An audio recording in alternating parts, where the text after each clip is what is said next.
Bien. Bonjour à toutes et à tous. Bonjour au public qui s'est déplacé. Bonjour à celles et ceux qui nous regardent grâce au streaming. Bonjour à l'ensemble des collègues. Je vous laisse vous installer. Je propose qu'on garde notre habitude de commencer à l'heure.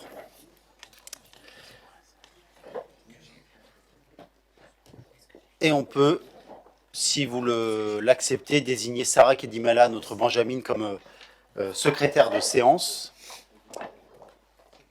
Et si vous n'y voyez pas d'opposition, je te laisse faire l'appel, Sarah.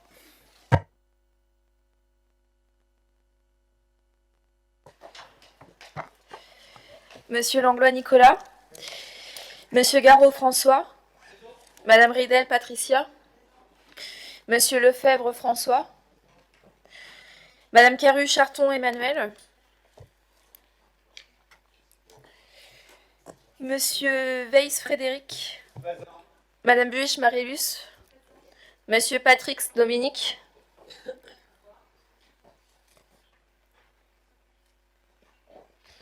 Madame Legrand Laetitia, Monsieur Carrel Patrick, Madame Sénécal Véronique, Monsieur Desmarais Luc,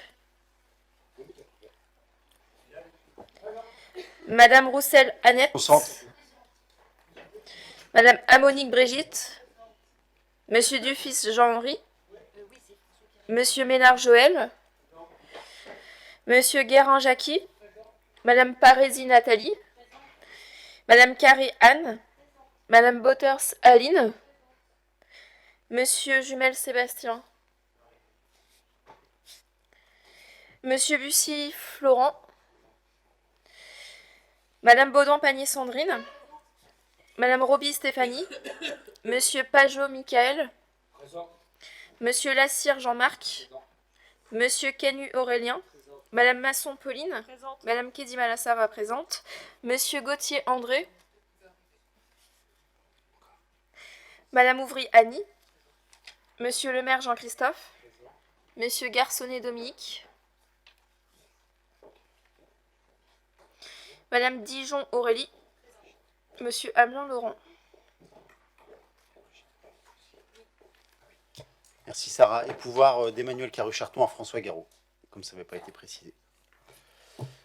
Délibération suivante, la numéro 2. Il s'agit d'approuver le procès-verbal de la séance du dernier conseil municipal, celui du 7 juillet 2022. Est-ce qu'il y a des observations, des questions sur ce procès-verbal? Pas d'opposition non plus. Merci à vous.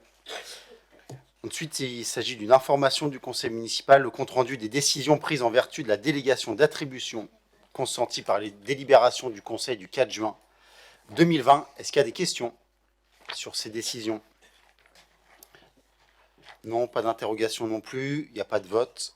Je vous en remercie. La délibération numéro 4, c'est aussi une information de notre conseil, portée à connaissance des déclarations d'intention d'aliéner et des renonciations à acquérir.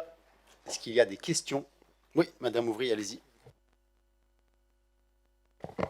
Oui, merci Monsieur le maire. Juste un petit commentaire en ce qui concerne le 9 rue Jules Ferry, donc plus connu sous le nom de Villa Perrotte, un nom de baptême qui lui avait été donné par Stéphanie Solianski du temps où elle travaillait à Dieppe-Ville d'Art et d'Histoire. C'est pour faire part de mon regret que la ville n'ait pas pu acquérir ce bien qui était connu des Diepois, connu du milieu culturel, et je ne suis pas la seule à le regretter. De nombreuses personnes m'ont dit que c'était dommage que ce bien risque de ne plus être ouvert au public. Il l'a été pendant 10 ans, de 2008 à 2018, avec une quarantaine d'expositions, avec 50 artistes qui ont été exposés, des partenariats avec Dieppe-Ville d'Art et d'Histoire, avec le Conservatoire, avec l'École de musique d'Offranville, avec DSN, de nombreuses lectures, conférences, vraiment beaucoup de choses financées à 100% avec de l'argent privé, beaucoup de choses pour faire vivre la culture à Dieppe, pour faire un véritable service culturel au service de tout le public diepois et des alentours, parfois même de l'étranger qui venait pour voir ce lieu et voir ce qui s'y passait. C'est dommage que désormais ce lieu va être fermé au public. Mais ce qui est très bien, c'est que ce lieu va être rénové. Donc les personnes qui l'ont acheté vont mettre énormément d'argent pour le réhabiliter, lui redonner le lustre qu'il mérite. Ils ont de la chance d'habiter dans un lieu aussi beau, aussi unique à Dieppe, et je leur souhaite bon courage.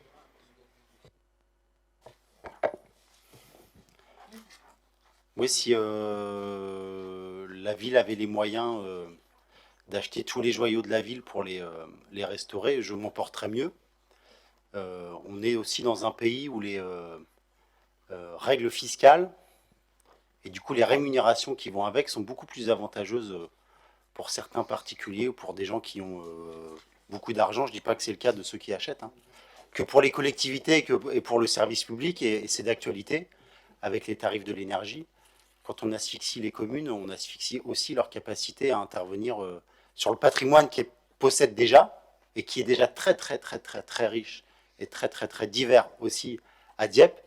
Et puis on assèche aussi, on asphyxie aussi leur capacité à prendre à leur charge un nouveau patrimoine. Mais l'essentiel, c'est que la Villa Perrotte soit préservée, que vous ayez réussi à trouver des investisseurs, des acheteurs, des investisseurs, des propriétaires qui vont pouvoir investir dessus pour la restaurer, la réhabiliter. Et on va préserver cette architecture dans notre cœur de ville à 2 pas de la mairie. C'est aussi ça qui est important. Pas d'autres interventions sur cette délibération numéro 4. Eh bien, je vous propose de passer la parole à Luc Desmarais pour la numéro 5 pour la DSU. Merci, monsieur le maire. Ça va être très rapide parce que c'est une prise d'acte et donc dotation de solidarité urbaine et de cohésion sociale pour l'exercice 2021. Rapport sur les actions de développement social urbain. C'est 8 millions d'investissements dans les quartiers prioritaires, dont 5 millions de dotations et 3 millions, un peu plus de 3 millions investis par la ville de Dieppe. Je trouve qu'il faut quand même le souligner. Et moi, je souligne l'efficacité des services pour aller chercher les financements pour qu'on puisse apporter du mieux dans les quartiers prioritaires. Voilà, je vous demande donc de prendre acte de cette DSU. Merci. Merci Luc. Oui, il n'y a pas de vote. Non. Il y a des interventions sur cette délibération? Non? Eh bien, merci à vous. François Agaro pour une série de délibérations en remplacement d'Emmanuel Carré-Charton, à qui on pense parce qu'elle avait une inhumation aujourd'hui de quelqu'un de très proche. Voilà. Donc il s'agit d'une délibération concernant une demande d'agrément de 1 an pour l'obtention de la nouvelle prestation de services jeunes. En 2020, la ville a répondu à un appel à projet pour l'obtention d'une prestation PS Jeunes.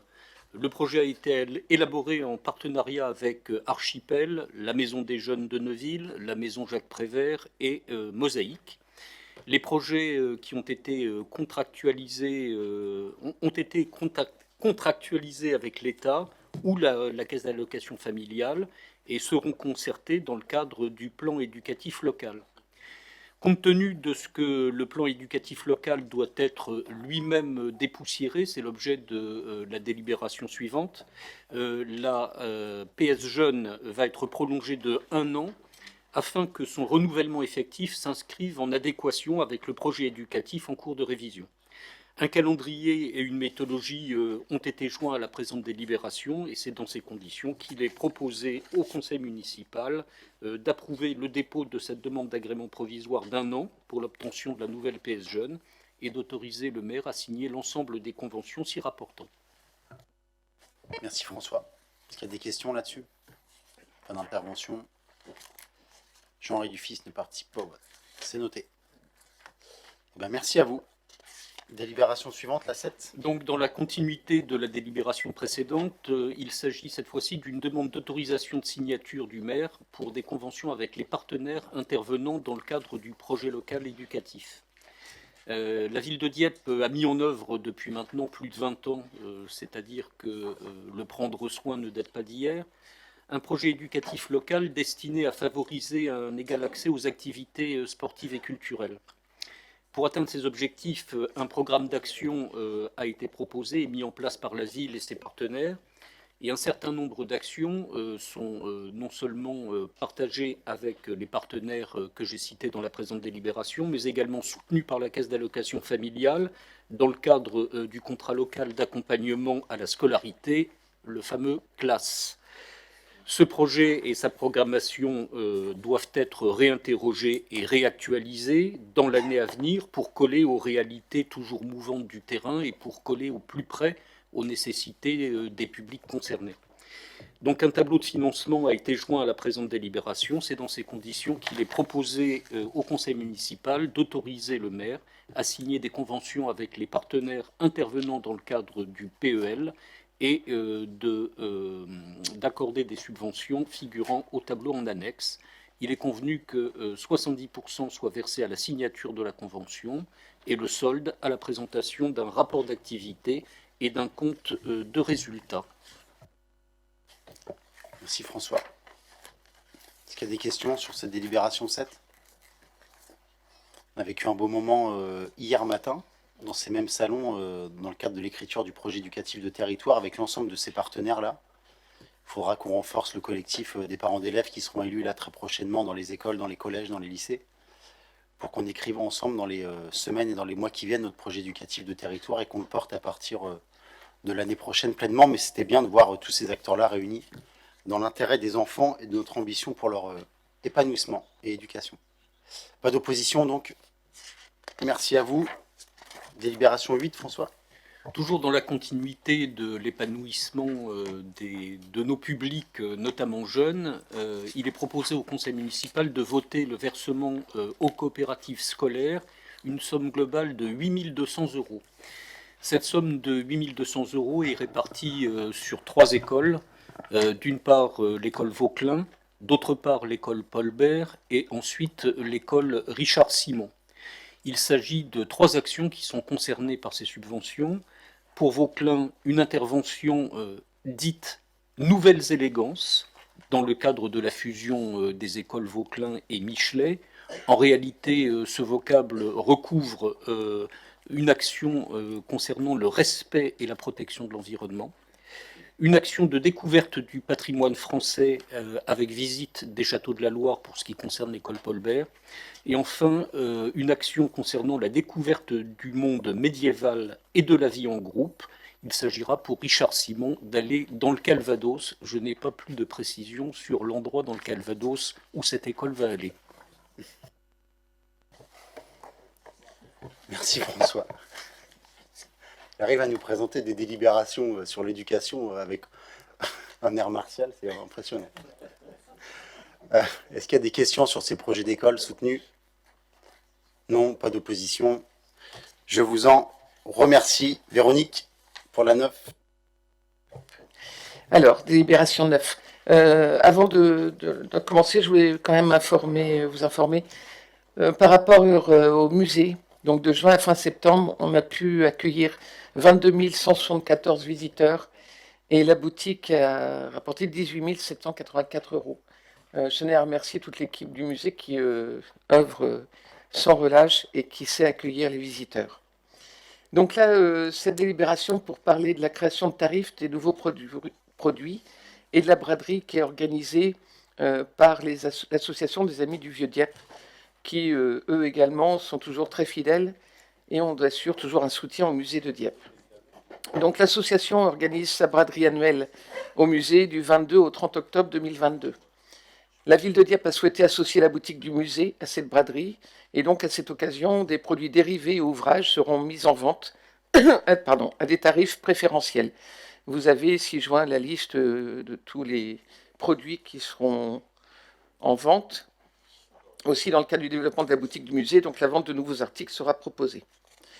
Il est donc proposé au conseil municipal d'approuver la création de tarifs préférentiels pour la boutique du musée, pour la braderie annuelle organisée par l'Association des Amis du Vieux-Dieppe du 22 au 30 octobre 2022 et d'approuver la création de tarifs pour de nouveaux produits mis à la vente au musée à compter du 15 octobre 2022.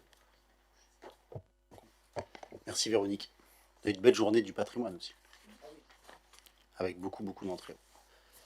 Est-ce qu'il y a des questions sur ces tarifs? Création de tarifs? Non, pas d'opposition. Merci. Laetitia?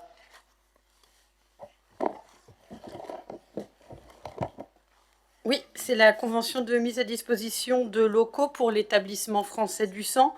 Je rappelle que le don du sang, c'est un acte citoyen, solidaire et tout à fait nécessaire. Je voudrais adresser mes remerciements aux bénévoles qui organisent les collectes et les campagnes d'information. Il y a quand même 12 collectes annuelles sur Dieppe, sans compter les collectes sur les communes extérieures. Donc il est proposé en fait de leur mettre à disposition gracieusement la salle Paul-Éluard pour qu'ils puissent faire leur collecte d'intérêt public général. Il est proposé d'autoriser la signature de la convention correspondante. Merci Laetitia. Marilus, vas-y, rapproche le micro, peut-être qu'on nous a dit qu'il fallait le rapprocher tout à l'heure. D'accord. Moi, je voudrais intervenir, évidemment, sur les collectes qui sont effectuées par les équipes de bénévoles de Dieppe, qui sont toujours motivés. Ce que je voudrais remarquer, c'est que l'établissement français du sang lance régulièrement des appels aux dons urgents, quasiment toute l'année, mais d'un autre côté, de nombreuses collectes sont annulées par manque de personnel. Les collectes dans les lycées, qui sont quand même l'avenir du don du sang, sont désormais toutes supprimées. Et derrière cette situation dégradée et le manque de réponse du ministère de la Santé, c'est la crainte que le don du sang ne se transforme en un marché lucratif. On se pose la question de savoir si l'État veut vraiment conserver le don du sang et le non-profit, ou est-ce qu'il veut à moyen terme que ce soit des sociétés privées qui s'occupent de la collecte de sang en France, comme cela peut être le cas dans d'autres pays, et nous devrons y rester vigilants.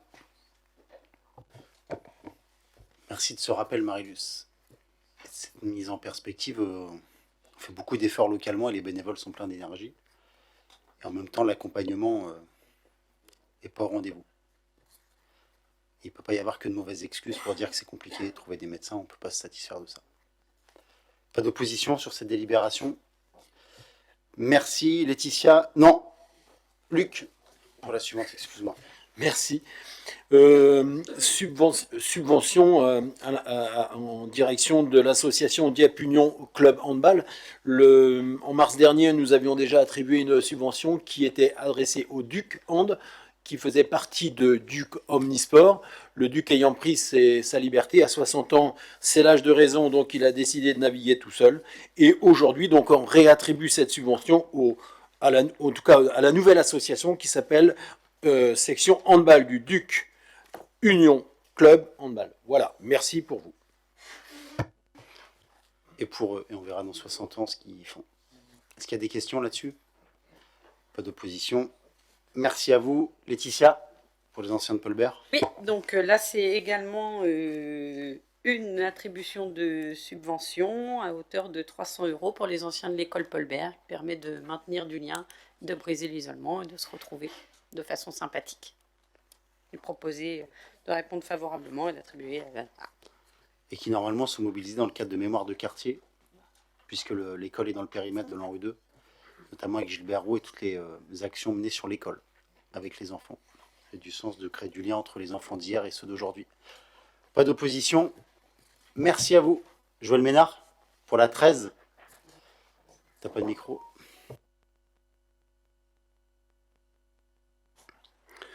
Oui, il s'agit d'attribution de subventions dans le cadre de l'appel à projet 2022 du FIPD. L'État a retenu plusieurs projets présentés par des acteurs locaux. Parmi ceux-ci, les associations ABIM et SIDEF qui mènent des actions spécifiques en direction des victimes d'infractions pénales et contre les violences conjugales ont également sollicité un financement de la ville de Dieppe. Il est proposé au conseil municipal d'accorder à la VIM 2 000 € au titre de la prévention des violences intrafamiliales et de l'aide aux victimes d'infractions pénales et 500 € au titre de l'amélioration des relations entre la population et les forces de sécurité. Au CIDEF, 4 200 € au titre des permanences juridiques et 2 200 € au titre du suivi psychologique. D'autoriser la signature des conventions avec les porteurs de projets. J'avais pas fait gaffe à cette appellation-là, l'amélioration des relations entre la population et les forces de sécurité. Quand je verrai le président, je lui demanderai qu'il m'explique précisément pourquoi ils ont appelé ça comme ça. Est-ce qu'il y a des questions sur cette délibération? Est-ce qu'il y a des oppositions? Non. Merci à vous. Délibération suivante. Marilus, sur le CLS. Alors, dans le cadre du contrat local de santé 2020-2022, conclu entre la communauté d'agglomération Dieppe-Maritime, la ville et l'agence régionale de santé de Normandie, la ville est sollicitée par Inseraction pour participer au financement de 2 actions de prévention et de promotion de la santé. La première propose un soutien psychologique individuel auprès des personnes âgées sur prescription. L'action est menée par des psychologues cliniciens. La seconde à destination des personnes âgées à domicile dans les résidences autonomie qui présente un programme composé d'ateliers socio-esthétiques et d'ateliers de nutrition avec une diététicienne. Il est donc proposé au conseil municipal d'accorder une subvention d'un montant total de 11 000 € pour soutenir les actions mises en place par l'association Inseraction et d'autoriser la signature des conventions correspondantes. Merci Marilus. Il y a des questions sur ces actions qu'on connaît, hein. Enfin qu'on connaît. C'est toujours bien de rappeler ce qu'on fait dans le cadre de notre politique de prévention santé, mais c'est des actions qu'on a déjà menées. Pas d'opposition, pas d'abstention. Merci à vous. Patrick, pour plusieurs délibérations. Oui, plusieurs délibérations. Numéro 15, c'est le renouvellement de la convention de mise à disposition de personnel auprès du Centre communal d'action sociale de Neuville-les-Dieppe. Le conseil municipal du 19 décembre 2019 a autorisé la signature d'une convention de mise à disposition de personnel auprès du Centre communal d'action sociale de Neuville-les-Dieppe à compter du 1er janvier 2020 pour une durée de 3 ans jusqu'au 31 décembre 2022. Cette convention arrivant bientôt à terme, il est proposé au conseil municipal d'autoriser la signature d'une nouvelle convention de mise à disposition de personnel auprès du CCAS de Neuville-les-Dieppe pour la période du 1er janvier 2023 au 31 décembre 2025, ainsi que des avenants en lien avec d'éventuels mouvements de personnel durant la durée de cette mise à disposition. Le CCAS de Neuville-les-Dieppe s'engage à procéder au remboursement de l'intégralité de la rémunération et de ses accessoires, ainsi que des charges sociales au vu d'un titre de recette émis trimestriellement. Merci Patrick. Est-ce qu'il y a des oppositions là-dessus? Est-ce qu'il y a des abstentions? Merci, tu peux continuer. Donc, renouvellement de la convention de mise à disposition de personnel auprès du centre d'action sociale, mais de Dieppe cette fois-ci. Donc, il est proposé au conseil municipal d'autoriser le renouvellement de la convention de mise à disposition de personnel auprès du CCAS de Dieppe pour une nouvelle durée de 3 ans à compter du 1er janvier 2023, ainsi que les avenants en lien avec d'éventuels mouvements de personnel qui pourraient intervenir pendant cette période. Le CCAS de Dieppe remboursera à la ville de Dieppe l'intégralité de la rémunération et de ses accessoires, ainsi que les charges sociales au vu d'un titre de recette émis trimestriellement. Même délibération, même vote. Merci à vous. La 17. Oui, 17, là c'est la mise à disposition de personnel auprès du comité social du personnel de la ville de Dieppe. Les collectivités locales décident librement des modalités de mise en œuvre de l'action sociale en direction des personnels. À Dieppe, cette mission a été confiée au COS, le comité social des fonctionnaires territoriaux. À l'heure actuelle, 2 agents territoriaux de la ville sont mis à disposition de l'association pour assurer les tâches administratives. Cette mise à disposition de 2 agents communaux arrivant à échéance le 31 décembre prochain, il est proposé au conseil municipal d'autoriser son renouvellement pour une période de 3 ans à compter du 1er janvier 2023. Le comité social remboursera à la ville de Dieppe le montant total de la rémunération et des charges sociales avancées sur présentation d'un état annuel. Merci Patrick. Ouais, on est venu en soutien plus fort du COS pour l'accompagnement des agents. Pas d'opposition, pas d'abstention. Merci à vous. Tu peux continuer pour l'assiette diepoise. Donc oui, la 18, renouvellement de la convention de mise à disposition du personnel auprès de la régie personnalisée assiette diepoise. La convention de mise à disposition de personnel auprès de la régie personnalisée l'assiette diepoise, approuvée par délibération du conseil municipal du 19 décembre 2019, arrive à échéance au 31 décembre prochain. Il est proposé au conseil municipal d'autoriser le renouvellement de cette mise à disposition portant sur 14 agents de la ville auprès de la régie personnalisée l'assiette diepoise pour 3 ans à compter du 1er janvier 2023, ainsi que la signature des avenants liés aux éventuels mouvements de personnel qui pourraient intervenir au courant de cette période. La régie personnalisée l'acier Diepois remboursera à la ville de Dieppe l'intégralité de la rémunération versée et ses accessoires, ainsi que les charges sociales au vu d'un titre de recette émis mensuellement. Merci Patrick. Est-ce qu'il y a des questions, des interventions sur cette délibération 18? Non. Ben, merci. La 19. La 19, donc c'est une délibération récurrente, hein, c'est le tableau des effectifs des emplois permanents de la ville de Dieppe et du stationnement. Et on est arrivé à la modification numéro 5. Donc, dans le cadre de cette 5e modification, il est proposé au conseil municipal d'approuver une suppression et une création d'emplois, ainsi que 11 évolutions ou ajustements, et d'autoriser monsieur le maire à signer toutes les pièces de nature administrative, technique, financière nécessaires à l'exécution de la présente délibération. Merci Patrick. Il y a des questions? Vous ne prenez pas part au vote? Ça marche. Pas d'opposition. Merci à vous. Délibération suivante, François. La 20. Ouais, je vais essayer d'être moins martial, encore que le sujet ne se prête pas spécialement au rire. Il s'agit d'une modification du règlement intérieur du conseil municipal. C'est une modification qui nous est imposée par l'ordonnance 2021-1310 et par le décret afférent qui ont été pris par les autorités d'État. Depuis le 1er juillet 2022, les dispositions suivantes sont applicables pour les collectivités de plus de 3500 habitants, ce qui est notre cas. Dématérialisation de la publicité de droit commun qui devient le mode de communication de droit commun des délibérations du conseil municipal. Le recueil des actes administratifs disparaît.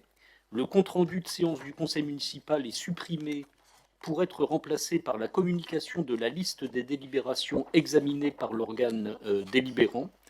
Le registre des délibérations voit son régime modifié à la marge et les éléments constitutifs du procès-verbal, les modalités de son adoption et de sa communication sont désormais codifiés au Code général des collectivités territoriales, de sorte que les services devront faire un résumé de ce qui aura été débattu lors du conseil municipal et non plus simplement prendre acte des votes qui auront découlé de ces délibérations. Bon, il s'agit par conséquent d'autoriser le maire à modifier le règlement intérieur pour se conformer aux dispositions légales et réglementaires qui s'appliquent depuis le 1er juillet. Merci François. Est-ce qu'il y a des questions sur cette évolution? Monsieur Gauthier, allez-y. Ouais. Oui, merci Monsieur le maire. Non, juste une petite remarque. S'agissant de ces modifications, en effet, modifications de ce règlement intérieur prennent en compte un nouveau procès-verbal dans lequel on rendra compte non seulement des débats, mais de la teneur des débats. Et je voudrais juste, puisque nous avons été destinataires du compte-rendu du dernier conseil municipal qui a été adopté en début de séance, saluer le travail des services pour la fidélité de la teneur des débats qui a été retracée à l'occasion de ce premier procès-verbal, si je puis dire, nouvelle formule. Voilà, ça permettra aussi d'avoir un état fidèle, non seulement de nos débats, mais aussi des prises de parole respectives, ce qui permettra aussi de pouvoir avoir un historique de ce que les uns et de ce que les autres peuvent dire. Il suffit d'avoir une bonne mémoire. Oui, il y avait déjà presque aussi bien que ça, c'est ce qui nous filme et ce qui est mis en ligne. Intervention respective et respectueuse. Pas d'opposition sur cette évolution du procès verbal. Merci à vous. Patrick, pour la 21. Oui, délibération numéro 21. Donc, le conseil municipal du 16 décembre 2021 a autorisé la signature d'une convention d'adhésion permettant la mise à disposition par le Centre de gestion de la fonction publique territoriale de la Seine-Maritime d'un référent déontologue et d'un référent signalement. Cette convention intègre également le recours à la mission de conseil et d'assistance juridique statutaire proposée par le CDG 76. Ce contrat implique le traitement par le sous-traitant, le CDG 76, de données à caractère personnel au nom et pour le compte du responsable du traitement, la ville de Dieppe. Les parties, soucieuses de respecter la réglementation relative à la protection des données personnelles, se sont rapprochées afin de formaliser précisément les conditions de mise en œuvre de ces traitements par chacune d'elles. Il est donc proposé au conseil municipal d'autoriser la signature de l'avenant numéro 1 à la convention assistance juridique statutaire, référent déontologue et dispositif de signalement des actes de violence, de discrimination, de harcèlement et des agissements sexistes, portant sur les modalités de mise en œuvre de la protection des données personnelles dans le cadre du traitement concerné. Merci Patrick. Des observations là-dessus? Pas d'opposition, j'imagine. Merci à vous. La 22. Donc, délibération numéro 22. Il s'agit là de la décision modificative numéro 1 de 2022 sur le budget principal Ville de Dieppe et le budget annexe stationnement. Le 31 décembre 2022, le conseil municipal a voté le budget principal de la ville et le budget annexe du stationnement. Certains crédits budgétaires doivent être aujourd'hui être réajustés pour répondre aux besoins. Tel est l'objet des deux décisions modificatives présentées. La décision modificative numéro 1 du budget principal Ville de Dieppe s'équilibre à la somme de 1 341 957 €, dont 531 728 pour la section de fonctionnement et de 810 229 pour la section d'investissement. Les ajustements par section et par chapitre s'établissent comme suit. Pour la section de fonctionnement, au niveau des dépenses en opération réelle, le total des dépenses réelles sont de 639 736,60 €. S'il s'agit des recettes, le total des recettes réelles est de 530 601,05 €. Ce qui concerne les opérations d'ordre, la totale des dépenses d'ordre sont de moins 108 008,32 € et le total des recettes d'ordre sont de 1 127,23 €. Le total du fonctionnement s'élève ainsi à 531 728,28 € pour les dépenses et à 531 728,28 € pour les recettes. Concernant la section d'investissement, le total des dépenses réelles d'investissement s'élève à 809 102,37 €. Le total des recettes réelles est de lui de 918 237 €. Ce qui concerne les opérations d'ordre, le total des dépenses d'ordre est de 1 127,23 € et le total des recettes d'ordre est de moins 108 008,32 €. Nous sommes donc sur un total d'investissement pour les dépenses de 810 229,60 € et pour un total des recettes investissement de 810 229,60 €. Pour le budget annexe de stationnement, l'ajustement opéré concerne la section de fonctionnement et s'avère totalement neutre puisqu'il consiste en une minoration des charges à caractère général et une augmentation des charges de personnel et frais assimilés à hauteur de 3 205 €. Ces deux éléments s'équilibrant. Il est proposé au conseil municipal d'approuver la DM1 du budget Ville de Dieppe et du budget annexe stationnement. Merci Patrick. Est-ce qu'il y a des interventions sur cette décision modificative numéro 1? Monsieur Gauthier, allez-y. Une courte explication de vote. On s'abstiendra sur cette DM qui ne modifie pas fondamentalement le budget primitif sur lequel on s'était déjà aussi abstenu, évidemment en notant le début des effets de l'augmentation d'un certain nombre de charges à caractère général et notamment des charges d'énergie. Voilà. Ouais, vous auriez pu être critique sur le laisser-faire gouvernemental et qui nous laisse nous débrouiller, mais je comprends que pour vous ce soit pas le sujet parce que c'est quand même une remise en cause de cette décision modificative, non pas du budget et des orientations de la politique municipale, hein, mais de toute la libéralisation du marché de l'énergie et la déréglementation depuis 20 ans, parce que c'est un peu une décision modificative, merci Macron.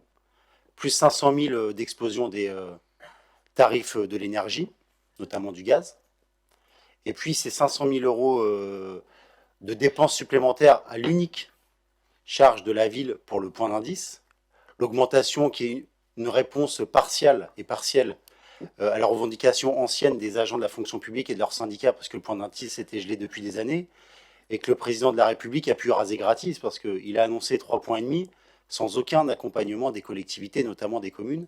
Et quand vous additionnez les deux, bien vous avez 1 million d'euros de dépenses supplémentaires rien que sur l'année 2022. Est-ce qu'il y a des oppositions sur cette décision modificative? Pas de participation au vote? Non, abstention, abstention, abstention pour l'opposition. Merci à vous. Délibération suivante, Patrick. Ouais, la délibération numéro 23 qui sera une prise d'acte. Établissement public de coopération intercommunale et autres structures. Il s'agit de la communication des documents budgétaires pour l'exercice 2021. Les établissements publics de coopération intercommunale et autres structures adressent chaque année copie du budget et des comptes aux conseils municipaux des communes syndiquées. Le conseil municipal est invité à prendre acte des budgets et des comptes 2021 des établissements publics de coopération intercommunale pour lesquels la commune verse une participation, soit la communauté d'agglomération de la région diepoise, Dieppe-Maritime, le service d'assainissement, le service de l'eau, le service des transports publics, les zones d'activité économique, le service public de l'assainissement non collectif, les déchets ménagers et assimilés, et enfin le syndicat intercommunal pour l'enseignement musical en Pays diepois, le SIDEMPAD. Merci Patrick. Est-ce qu'il y a des questions? C'est les délibérations habituelles imposées. Pas d'opposition. C'est une prise d'acte, hein, en plus. Ouais, donc c'est juste une prise d'acte. Pas de questions, pas d'intervention. Merci à vous. Délibération suivante. Donc délibération 24, Sodinoff Habitat Normand. Il s'agit du réaménagement d'une partie de la dette des emprunts garantis auprès de la Caisse des dépôts et consignations. Afin de réduire ses coûts financiers, Sodinoff Habitat Normand a sollicité la Caisse des dépôts et consignations pour réaménager sa dette. Le présent réaménagement porte sur 14 emprunts. Du fait de ce réaménagement, Sodinoff Habitat Normand demande de nouveau à la ville de Dieppe de lui apporter sa garantie pour le remboursement des lignes de prêt réaménagées, sans modification du pourcentage de quotité garantie à l'origine. Il est proposé au conseil municipal de réitérer la garantie de la ville de Dieppe pour le remboursement de chaque ligne du prêt réaménagé, initialement contracté par Sodinoff Habitat Normand auprès de la Caisse des dépôts et consignations, selon les conditions définies dans l'annexe caractéristiques financières des lignes du prêt réaménagé qui font partie intégrante de la présente délibération. De préciser que la garantie de la collectivité est accordée pour la durée totale de chaque ligne du prêt jusqu'au complet remboursement des sommes contractuellement dues par Sodinoff Habitat Normand, dont ce dernier ne se serait pas acquitté à la date d'exigibilité. Il est proposé que la ville de Dieppe s'engage jusqu'au complet remboursement des sommes contractuellement dues, à libérer au cas de besoin des ressources suffisantes pour en couvrir les charges, et enfin d'autoriser à intervenir aux avenants de réaménagement de prêts qui seront passés entre le prêteur, la Caisse des dépôts et consignations et Sodinoff Habitat Normand pour toute la durée de remboursement du prêt. Merci Patrick. Ça c'est un ton au moins aussi martial que François. Est-ce qu'il y a des questions sur cette délibération? Est-ce qu'il y a des oppositions? Merci à vous. Délibération suivante, Brigitte. En allumant le micro. Tu peux le rapprocher de toi, je pense, pour qu'on entende bien. Alors, il s'agit d'une demande de financement auprès du programme Alvéole Plus pour l'acquisition de consignes sécurisées de stationnement vélo. Le programme Alvéole Plus, lancé à l'automne 2022 et porté par la Fédération française des usagers de la bicyclette, la FUB, s'inscrit dans le cadre des CEE. Les CEE, je vais donner une petite explication. Au travers de son programme de certificat d'économie d'énergie, l'État oblige les fournisseurs d'énergie à aider les entreprises à réaliser des économies d'énergie, opération valorisée par la délivrance de certificats d'économie d'énergie, donc des CEE. D'ici fin 2024, l'objectif du programme Alvéole Plus est de développer l'usage du vélo en proposant le financement de certains services d'accompagnement, de formation et de conseil. Dans le cadre de la mise en œuvre de son schéma directeur cyclable communal, approuvé en séance du conseil municipal du 13 décembre 2018, la ville de Dieppe souhaite renforcer l'offre de stationnement vélo sur l'espace public et investir dans l'achat de consignes sécurisées, proposant des solutions de stationnement collectif ou individuel, dont une première tranche d'investissement pour 3 consignes collectives en 2022. Ce type d'équipement est éligible à la prise en charge par le programme Alvéole Plus à hauteur de 40% du hors-taxe. Considérant la volonté de la ville de poursuivre une politique cyclable, permettant notamment le renforcement de stationnements sécurisés pour les vélos, l'avis de la commission... il est proposé au conseil municipal d'autoriser Monsieur le maire à solliciter le programme Alvéole Plus en tant qu'organisme financeur, à signer tous les documents relatifs à ce financement. Merci Brigitte. Oui, Madame Ouvry, allez-y. Oui, merci Monsieur le maire. Écoutez, la politique cyclable avance à petits pas. Ça ne doit pas être un vélo électrique. C'est bien de penser aux places de stationnement pour les vélos, mais il manque peut-être quelques petits maillons avant d'arriver jusqu'au stationnement en termes de déplacement, parce qu'il s'agit effectivement de mettre en place une politique qui rende vraiment attractif le fait de se déplacer en vélo, attractif et sûr pour tout âge, parce qu'on peut faire du vélo à tout âge. Donc il y a eu effectivement un schéma des cyclables en 2018. On n'a pas vu énormément de choses se mettre en place depuis. Donc effectivement, il y a quelques éléments de signalisation qui sont assez peu connus. Par exemple, devant les feux, vous avez une place qui est réservée pour les vélos.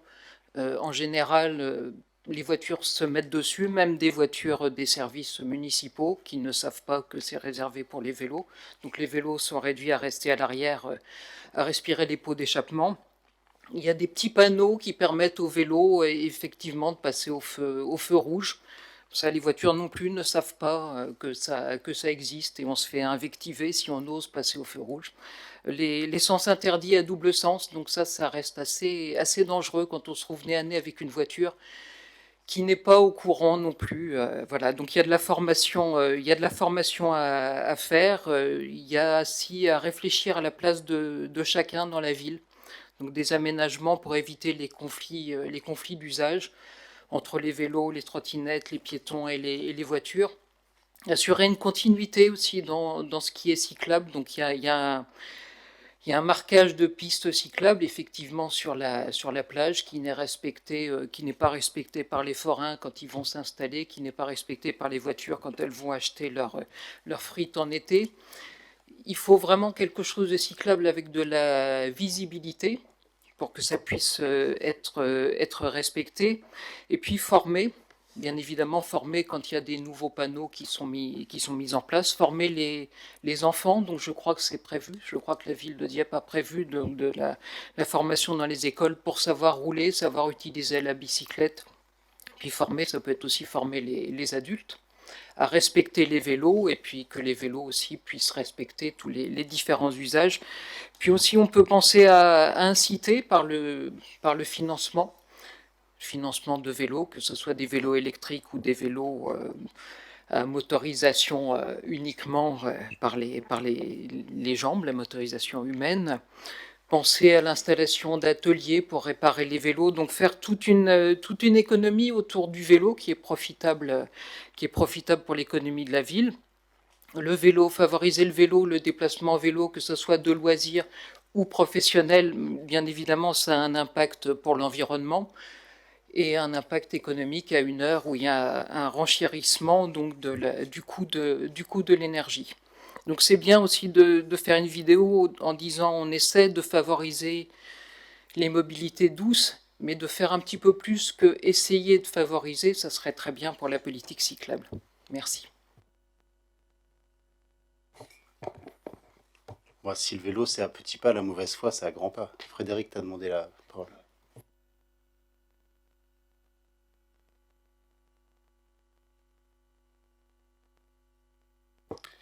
Oui, moi je me souviens encore, je crois que c'était en 2012, dans ces années-là, où la politique cyclable était peut-être balbutiante, mais on nous disait à l'époque, c'est compliqué, une ville comme Dieppe, vous avez des pentes partout. Vraiment, la mobilité, ça peut pas prendre sur un territoire. La mobilité douce peut pas prendre sur un territoire comme ça. On se retrouve aujourd'hui avec justement la mise en place du schéma directeur cyclable en 2017, puisqu'il y a eu une étude qui a été mise en place en partenariat avec l'ensemble des acteurs, des associations de vélo pour mettre en place ce schéma directeur. Avec, en 2018, effectivement, l'approbation du schéma directeur en conseil municipal et dans la foulée l'aménagement du bois de Rosendal, où on a mis en place quand même pas mal de passages pour les vélos et une voie cyclable dans ce domaine-là. On a mis en place des actions de sensibilisation à la pratique du vélo, notamment sur l'école de Breuil. On a mis en place tout un ensemble d'actions en lien avec les associations, en lien avec Dieppe à vélo notamment, en lien avec Velozé, où on a acquis aussi des vélos électriques. On a fait acquérir des vélos électriques par la ville de Dieppe et on continue à acquérir aujourd'hui des vélos électriques pour que les agents puissent se déplacer aujourd'hui en vélo. La police municipale aujourd'hui se déplace en vélo électrique. L'aménagement du carrefour Jean Jaurès, l'aménagement de SAS, de CD de passage cyclable en centre-ville, l'animation et de la sensibilisation sur les villages éco-citoyens qu'on a mis en place, les réunions périodiques avec Dieppe Maritime et l'association Dieppe à vélo pour justement évaluer les points chauds et sur lesquels il faut effectivement mettre en place des politiques de sensibilisation, de prévention, de sécurisation d'un certain nombre d'espaces.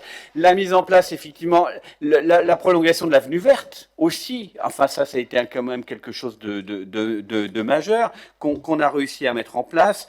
Je l'ai dit, les politiques de formation qu'on met en place avec l'association Velozé, moi, on peut pas laisser dire qu'on n'a rien fait pour la mobilité douce sur le territoire.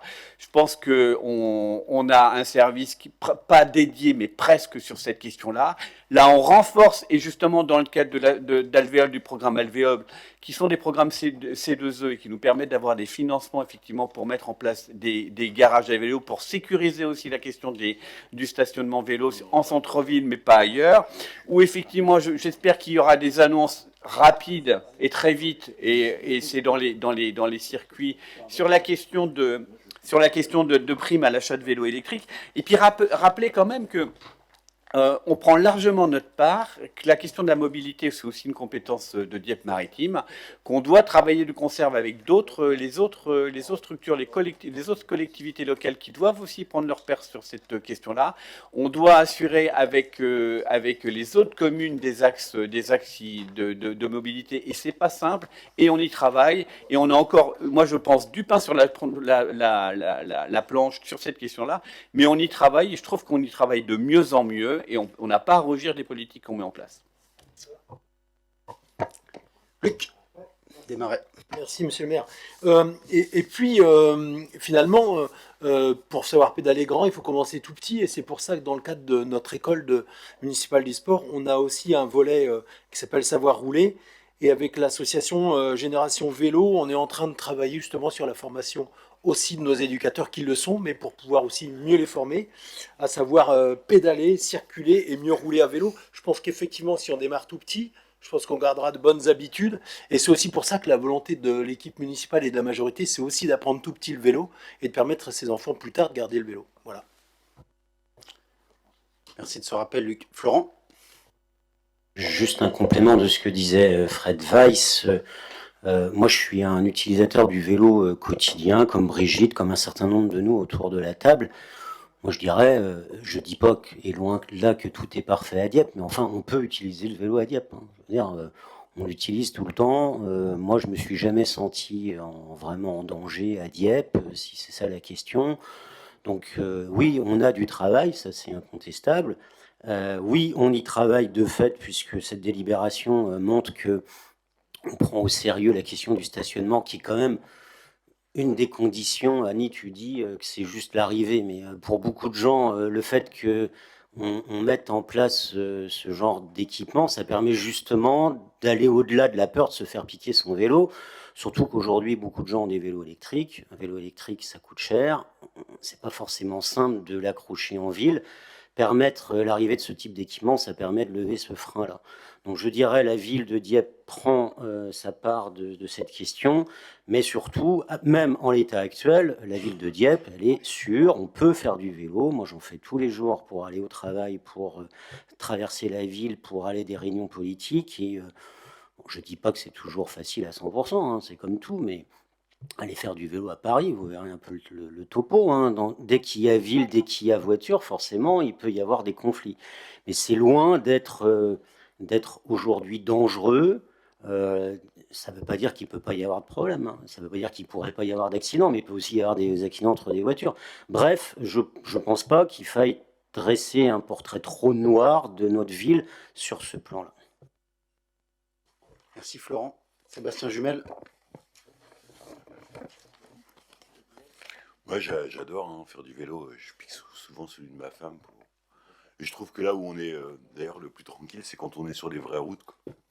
Puis que les voitures derrière attendent. Mais je voulais quand même me déporter un peu Enfin, n'ayez pas un petit vélo dans la tête. Enfin, les gens, en ce moment, ils savent pas comment ils vont payer leur plein. Ils ont des frigos vides. Ils savent pas comment ils vont payer leur plein pour aller bosser. Ils sont confrontés à des factures d'élec qui explosent. Ils sont inquiets pour l'avenir de leur môme. Les finances des collectivités sont étranglées. Les usines et les industries du coin risquent de mettre des salariés au chômage partiel. Et le premier débat du conseil municipal, c'est de parler du vélo pendant une demi-heure. Bon, je vous invite à vous recaler sur la bonne vitesse. Pour le vélo, on en fait ici, il y a plein de progrès, il y a plein de choses qui se font. On le fait au rythme des finances de la ville, des engagements des collectivités. Tiens, monsieur Gauthier, si vous voulez être efficace là-dessus, mettez une piste cyclable sur la route qui nous mène à Pourville. Là, c'est super, il y a un beau spot, il y a une belle plage. On peut avoir une belle piste cyclable qui nous amène à Pourville, à Varangeville, qui nous permet d'aller voir des gens qui souffrent un peu moins d'ailleurs des sujets que je viens d'évoquer qu'ailleurs. Et puis pour Dieppe, on va continuer à tenir la ville sur toutes les jambes en fonction des moyens qu'on a, c'est-à-dire développer évidemment les déplacements doux, mais continuer aussi à s'occuper des gens dans leur vie quotidienne. D'autres interventions? Monsieur Gauthier, allez-y. Oui, monsieur le maire. Non, je voudrais juste ajouter, suite aux interventions, l'intervention de ma collègue Annie n'était pas de dire qu'il ne se fait rien pour le vélo, mais que nous avons adopté un plan vélo, un schéma piste cyclable, il y a déjà un certain temps, et que, il nous semblait que par rapport aux objectifs qui sont affichés dans ce schéma, on avançait plutôt à petit braquet. Ou à un braquet moins important que d'autres communes qui ont pris en effet un bras-le-corps cette problématique. Et ça ne vient pas simplement des élus d'opposition, ça vient de retour de gens qui pratiquent le vélo en effet tous les jours, de partenaires aussi, associatifs, que l'on peut rencontrer aussi dans d'autres cadres. Monsieur le député vient d'évoquer les projets départementaux de pistes cyclables, et on en a évidemment un certain nombre sur le territoire diepois, et donc nous sommes amenés aussi à rencontrer un certain nombre d'acteurs associatifs, notamment Dieppe à vélo, et l'intervention vient aussi du vécu des acteurs et des pratiquants du vélo eux-mêmes. Bon. Moi, j'ai rangé mon vélo parce qu'il fait plus beau.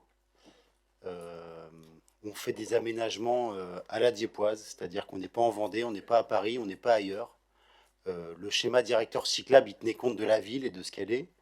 Des échanges qu'on a eus avec les associations, il me semble, moi, et j'en suis même convaincu, que le dialogue, il est très constructif avec l'association Dieppe à vélo. Quand on a un magasin qui se développe, un nouveau magasin comme les vélos de Léon, en plein cœur de ville, et qui fonctionne autant, je me dis que c'est que, au bout du compte, les cyclistes doivent bien se sentir et que ça doit relativement fonctionner, mais c'est des aménagements à la dieppoise. Enfin, On n'est pas dans une métropole ailleurs en France, on n'est pas à Paris, on n'est pas en Vendée, sur la côte vendéenne où il y a la forêt, il y a plein de places. Chez nous, c'est pas comme ça.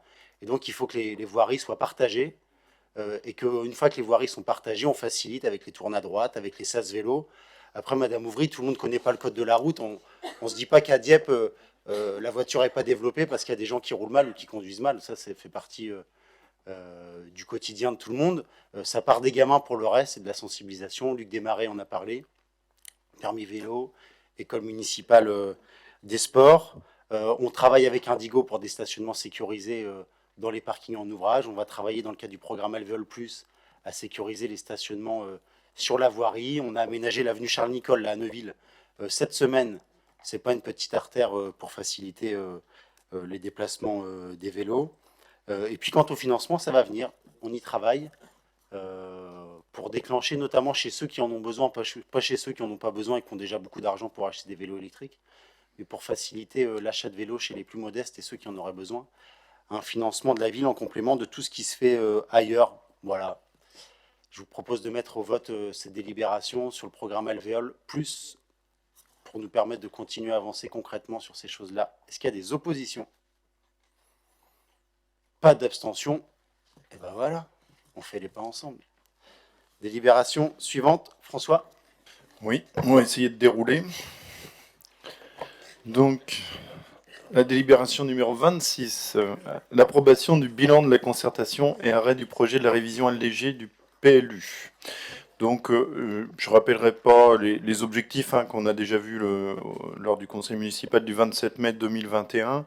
Il s'agit de prendre acte ou d'acter que le bilan de la concertation s'est déroulé comme il se devait, dans les règles, et de dire aussi que cette concertation n'a pas amené d'éléments susceptibles de remettre en cause cette révision allégée. Donc il est proposé d'approuver le bilan de la concertation, d'arrêter le projet de révision allégée du PLU, de soumettre pour avis le projet de révision du PLU et notifier la présente délibération aux personnes publiques associées, et de soumettre, après avis des personnes publiques associées, le dossier définitif du projet de PLU à enquête publique. Merci François. Il y a des questions, des interventions sur cette délibération? Est-ce qu'il y a des oppositions? Merci. Vas-y François, déroule. Donc là, il s'agit d'une prescription de la révision du PLU et de modalités de concertation, délibération modificative. Donc le 27 mai dernier, on avait également pris une délibération concernant la révision du PLU et on invite le conseil municipal à délibérer de nouveau afin de compléter les points de vote de la délibération 34 du 27 mai dernier, en approuvant formellement les objectifs de cette révision ainsi que les modalités de la concertation. Oui, c'était un peu mal ficelé, mal rédigé, donc il fallait le mettre d'une manière plus formelle. Même si c'était sous-entendu, ouais. Bon, pas d'opposition là-dessus, j'imagine, pas d'abstention non plus. Merci. Délibération suivante. Là, t'es pas obligé de dérouler trop vite. Non. Tout à fait. Il s'agit là d'une délibération importante qui est la mise en place d'une expérimentation dans le cadre du permis de louer. Alors pour pouvoir mettre en place cette expérimentation, il faut d'abord demander au préalable une autorisation à la communauté d'agglomération de Dieppe-Maritime. Sachant que ce permis de louer était aussi un des objectifs du PLH de la communauté d'agglomération, donc ça ne devrait pas poser de grands problèmes. Donc il est important de rappeler que le parc locatif de Dieppe représente 65% des logements du territoire communal. Environ 819 logements relevant du parc privé sont considérés comme potentiellement indignes, soit 9% des résidences principales du parc privé. Alors, je précise potentiellement, puisqu'il s'agit d'un calcul fait avec des enquêtes des services de l'État et le croisement d'un certain nombre de chiffres. La ville de Dieppe s'est engagée donc dans la lutte contre l'habitat indigne au travers de différents dispositifs que vous connaissez tous, l'OPARU, le dispositif Action Cœur de Ville, la rénovation urbaine des quartiers de Neuville-Nord et du Val-de-Rouelle, le NPRU sur le quartier de Bel-Air et la rue Madame René Coty. Et le PLH a fixé aussi des objectifs qui était de poursuivre et d'amplifier la réhabilitation du parc ancien pour traiter l'habitat indigne notamment, massifier la rénovation énergétique et éviter les dévalorisations. Et à ce titre, le PLH sollicite l'expérimentation, comme je le disais, du permis de louer. Il s'agit aussi de mieux répondre aux besoins en hébergement et en logement des ménages les plus fragiles en s'appuyant sur des partenariats renforcés. Donc la ville de Dieppe souhaite mettre en place le régime d'autorisation préalable à la mise en location, nommé également permis de louer, des logements du parc privé exclusivement. Ce dispositif ne s'applique donc pas au logement suivant, logement mis en location par un organisme de logement social, les logements qui bénéficient d'une convention avec l'État et notamment l'APL, les logements touristiques ou les baux commerciaux qui ne sont pas la résidence principale du locataire. Donc pour les autres logements, les propriétaires doivent obtenir une autorisation préalable à la mise en location à chaque conclusion d'un contrat de location. Donc formellement, comment ça s'organise? Il faut faire une demande d'autorisation et le service de la ville a 1 mois pour faire la visite et donner son accord ou le contraire, évidemment. Donc c'est un avis favorable ou défavorable en fonction de la visite. Cette procédure donc contribue à lutter contre l'habitat indigne et favorise l'amélioration du parc locatif ainsi que l'attractivité résidentielle de la commune. Donc la communauté d'agglomération Dieppe-Maritime en tant qu'autorité compétente en matière d'habitat est seule à pouvoir délibérer sur la mise en place de l'autorisation préalable de mise en location.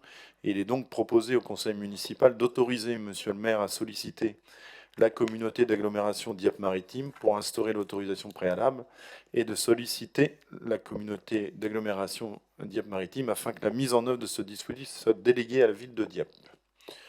Donc en résumé, il s'agit aussi de lutter contre les marchands de sommeil quand il y en a, mais aussi d'assainir le parc et de permettre effectivement une certaine fluidité et d'éviter d'intervenir a posteriori, mais plutôt d'intervenir en amont et de permettre effectivement aux futurs locataires d'avoir des conditions décentes de logement. Alors, il est peut-être aussi important de préciser que l'expérimentation porte sur un quartier précis, qui est le quartier du Pollet Ouest. Alors, l'explication, parce qu'on a travaillé sur un certain nombre de quartiers et on a croisé donc les indicateurs qu'on avait, et c'est l'endroit où on a un potentiel plus important, effectivement, de logements indignes. Donc on a souhaité s'attarder sur ce quartier, qui est le quartier historique, et qui concentre effectivement un certain nombre de points rouges. Et donc il était important de mener cette expérience sur un quartier qui en a vraiment besoin. Donc, voilà. Merci François. Ouais, c'est bien de rappeler ça, l'équilibre. Enfin, sur le quartier du Pollet, François a tout dit, pourquoi on cible le Pollet Ouest et pourquoi on expérimente aussi, parce que on va découvrir ça. Hein. Il y a des expériences ailleurs en France, mais on va aussi découvrir ça à Dieppe. Mais il faut aussi passer ce message-là, c'est-à-dire que la contrainte, elle existera pour les propriétaires qui sont de mauvaise foi, il y en a. Et en même temps, il n'y a pas que des propriétaires de mauvaise foi. Il y a aussi des propriétaires qui ne connaissent pas tous les dispositifs qui sont disponibles pour les accompagner à rénover les logements qu'ils louent. Il y a des propriétaires qui ne connaissent pas la loi, la réglementation. Et ceux-là, après tout, considérons qu'ils sont de bonne foi. Et donc, ça va aussi être une aide à améliorer la condition de logement pour les habitants sur cette partie-là de la ville. Et moi, je suis sûr qu'en communiquant là-dessus, ça va aussi éveiller l'attention ailleurs dans la ville, de locataires, de propriétaires, parce qu'on a aussi beaucoup d'autres choses qui existent. Le PIG, on en a parlé à l'agglomération mardi dernier, l'OPARU, pour le périmètre de l'OPARU, avec beaucoup d'aides qui existent, notamment pour les propriétaires modestes, hein, qu'ils soient locataires ou bailleurs de leur logement. Et puis, je veux quand même rappeler quelques chiffres. On est dans un pays qui ne rénove que 25 000 logements par an pour améliorer les performances énergétiques. Il y a plus de 60 millions de Français, il y a des dizaines de millions de logements, et on rénove 25 millions de logements dans notre pays, à l'heure où les charges explosent. Et que la politique du logement, nous on se bat comme des dingues ici, avec tous les partenaires qui le souhaitent et qui souhaitent nous accompagner pour mener cette bataille du logement, pour construire du logement neuf, pour faire ça face au changement de structuration des familles, pour faire face à la nécessité de loger les salariés aujourd'hui et demain. Je pense notamment aux gros projets industriels, l'EPR, mais pas que l'EPR. Quand Alpine va doubler son nombre de salariés, il va falloir qu'on loge les gens qui vont y travailler. Demain, il y aura une grande réunion importante avec Action Logement, Arc la Bataille sur ces questions-là. Mais pour l'instant, l'État, et ce n'est pas les services de l'État, mais l'État n'est pas au rendez-vous sur cette question de la politique du logement parce que Emmanuel Macron, puisque c'est lui qui décide de ça en tant que président de la République avec ses gouvernements successifs, a décidé de faire du logement une zone de non-droit où c'est la loi de la jungle et c'est les tarifs, les prix et donc les loyers qui explosent in fine, et donc des conditions de logement qui sont de plus en plus difficiles pour les habitants, des loyers qui sont de moins en moins supportables et des conditions de confort et de facture d'énergie qui sont fortement dégradées. Enfin, c'est aussi bien de rappeler tout ça parce qu'on fait beaucoup d'efforts localement, on y met de l'énergie, on y met des budgets, parce que derrière ça, c'est des budgets quand on met le permis de louer en place, hein, pour avoir les personnels qui suivent et qui vont sur place et qui suivent les dossiers. Et en même temps, il faudrait que, d'une manière plus marquée, il y ait une nouvelle intervention régalienne de l'État sur ces questions du logement et qui fasse en sorte qu'on aménage aussi le territoire et qu'on construise là où il y en a besoin. Et il ne va pas falloir qu'on lâche dans les mois et dans les années qui viennent sur cette question du logement. Et c'est encore plus fort dans une ville balnéaire comme la nôtre en bord de mer. Est-ce qu'il y a des interventions? Ouais, François, vas-y. Juste peut-être une précision, c'est que le dispositif est prévu pour une mise en place en septembre 2023. C'est important de le préciser, puisqu'il y aura de toute façon une phase de concertation et de discussion, notamment avec les agents immobiliers, entre autres, mais pas que, les syndics, etc. Pour bien leur expliquer comment ça fonctionne et quel est leur rôle, et aussi rassurer les propriétaires, bien évidemment, en amont, puisqu'il s'agit de faire des choses fluides et assez simples. On a un mois, c'est assez rapide, nous, pour les réactions, et on ne pénalise pas non plus les propriétaires. Et on peut aussi uniquement donner des prescriptions si il s'agit de bricoles, voilà, pour ne pas bloquer les choses. Est-ce qu'il y a des interventions? Monsieur Gauthier, oui, allez-y. Oui, merci Monsieur le maire. Courte intervention, une grande satisfaction et puis une frustration. Grande satisfaction en effet de voir l'instauration de cette autorisation préalable proposée ici sur notre territoire pour être parmi les acteurs de la lutte contre l'habitat indigne, hein, au titre à la fois du département mais aussi au titre de la DIL.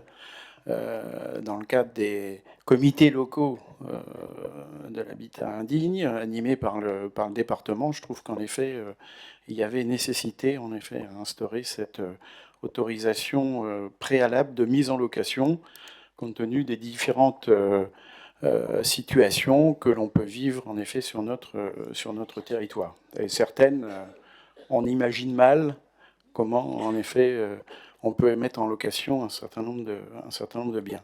Une frustration, c'est que ça soit limité simplement qu'à une toute petite partie du Pollet. Alors, je sais bien que c'est, paraît-il, un endroit où il y en a le plus de signalements ou plus de difficultés, mais allez voir sur d'autres quartiers de Dieppe, il y a aussi des signalements d'habitat dégradé et d'habitat indigne. Et donc, voilà, on est un peu frustré sur le périmètre de cette expérimentation qu'on aurait pu imaginer beaucoup plus important sur l'ensemble du territoire. Alors, je sais bien que c'est une expérimentation et qu'elle a vocation à être étendue par la suite, enfin du moins je l'espère, à l'ensemble du territoire, mais là on est vraiment sur une toute petite partie de Tieppoise. Enfin, je suis pas sûr que on ait l'efficacité que l'on recherche dans le cadre de ce dispositif. Ouais, effectivement, c'est une question qu'on s'est posée. Alors, on a choisi effectivement un quartier pour la période expérimentale uniquement, pour se roder aussi, hein, et pas faire peur à tout le monde d'un seul coup, pour aussi démontrer que voilà, c'est un dispositif qui a un véritable intérêt, y compris pour les propriétaires. Et donc, on sait à peu près, normalement, le nombre de dossiers qu'on aura à gérer sur la première année, qui devrait être entre 70 et 80.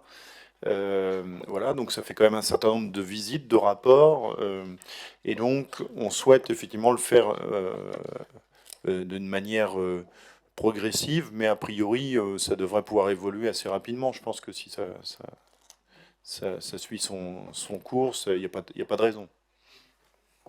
Oui, puis c'est pas un effet de com, hein. C'est pas un effet d'annonce. L'objectif qu'on a, c'est que le quartier que l'on cible, c'est que ça fonctionne. Ouais, non, mais je vous dis, c'est que ça fonctionne et qu'on soit en capacité après de développer. Mais pour qu'on soit crédible, il faut que ça fonctionne. Là, on va le mettre en place. Et comme on n'a aucune idée encore de ce que ça va donner, déjà 70 à 80 dossiers à suivre, parce que vous le savez, c'est des cas lourds à chaque fois.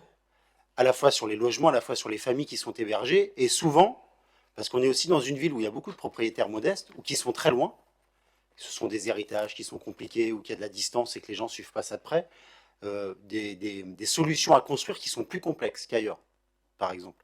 Donc l'objectif, c'est que ça fonctionne. Après, moi, si vous me dites qu'au département, il y a une volonté forte dans le cadre de la compétence de l'habitat, bah ouais, vous souriez. Mais peut-être que le département, il pourrait être leader sur quelque chose. Dit, bah moi, là où il y a la mise en place de permis de louer, je finance un poste de poste parce qu'on considère que départementalement, il faut mettre le paquet et qu'on ne laisse pas les collectivités se débrouiller puisque vous voulez étendre. Bon, ouais, c'est dans la compétence première du département. Sur le logement et l'habitat. Non, mais de mettre le paquet. De mettre le paquet. Oui, oui, vous assurez le secrétariat. Oui, ça, c'est pas compliqué, ça. Donc moi, je suis après l'année d'expérimentation, quand on fera le bilan, eh ben, on se revoit, et puis en séance au département, on votera des crédits supplémentaires pour mettre le paquet partout. Je propose ça. Ce qu'on peut aussi dire, c'est qu'on s'est enrichi quand même d'un certain nombre d'expériences déjà lancées. On a regardé Rouen, a priori, c'est pas le bon exemple, justement, parce que le périmètre a été trop important au début. Et en fait, il y a eu beaucoup d'avis tacites, donc c'est pas terrible, parce que si on met en œuvre un dispositif et qu'on n'est pas capable de le suivre, ça sert pas à grand chose, c'est pas crédible.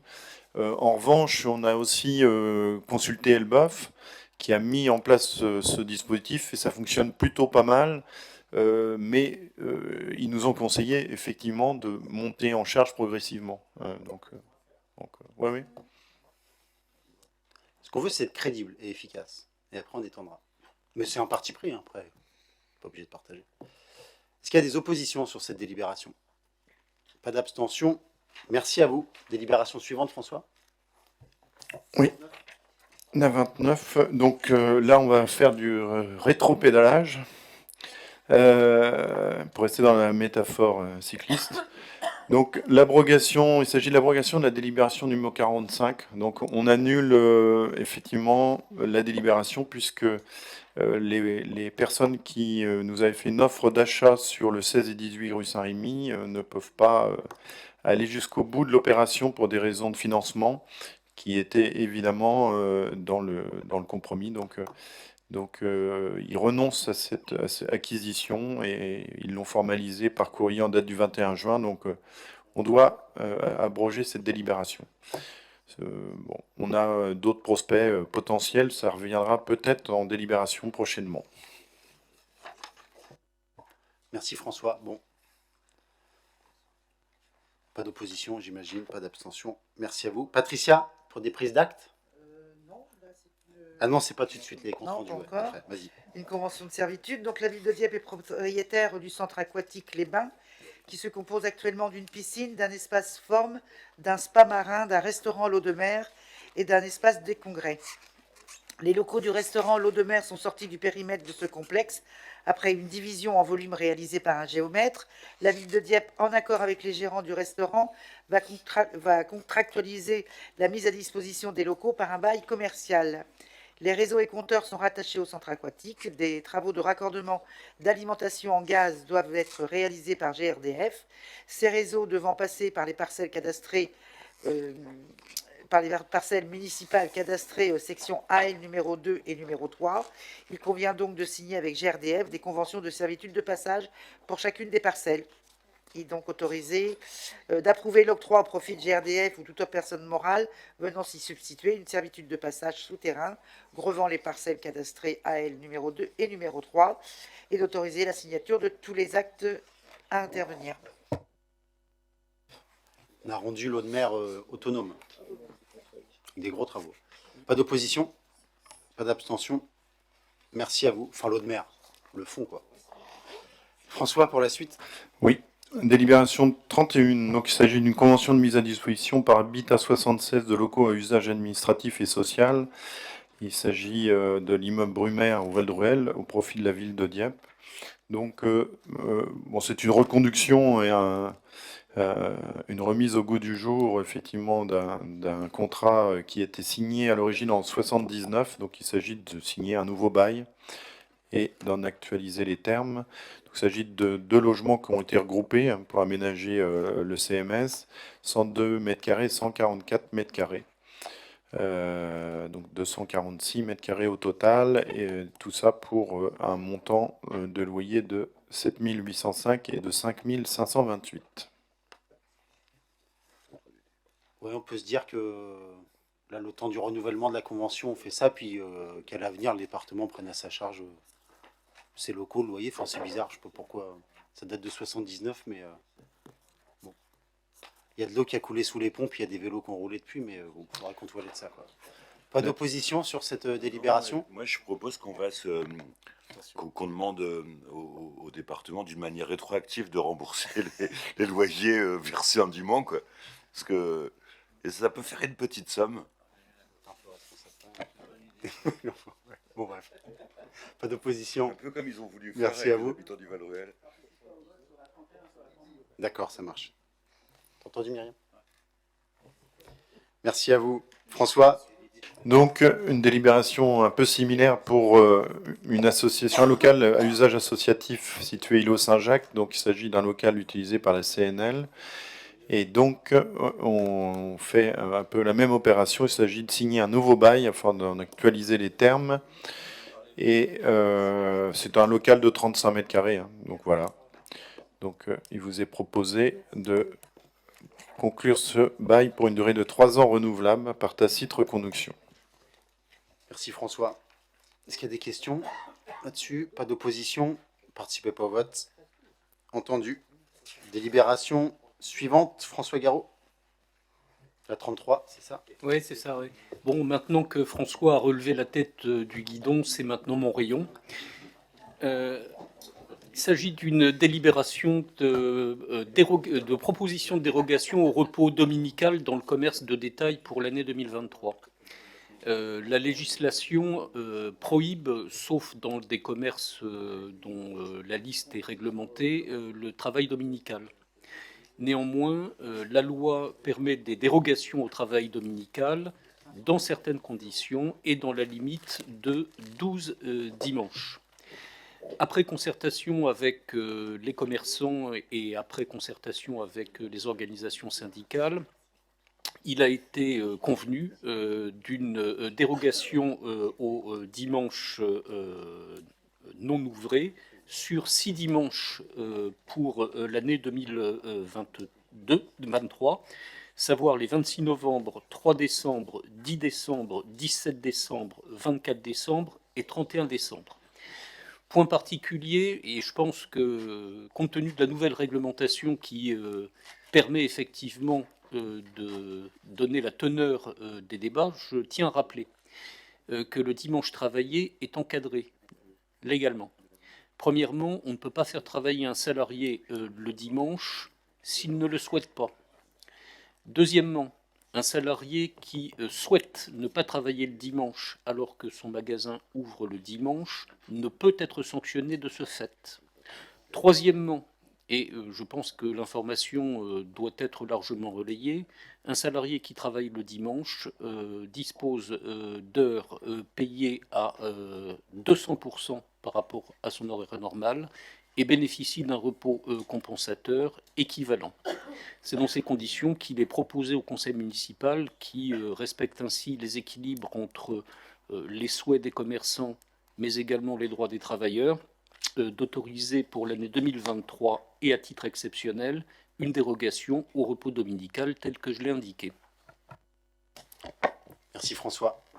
Est-ce qu'il y a des interventions sur cette délibération, sur les repos, enfin sur les jours de dimanche? Non? Pas d'opposition? Merci à vous. Laetitia, pour la 34?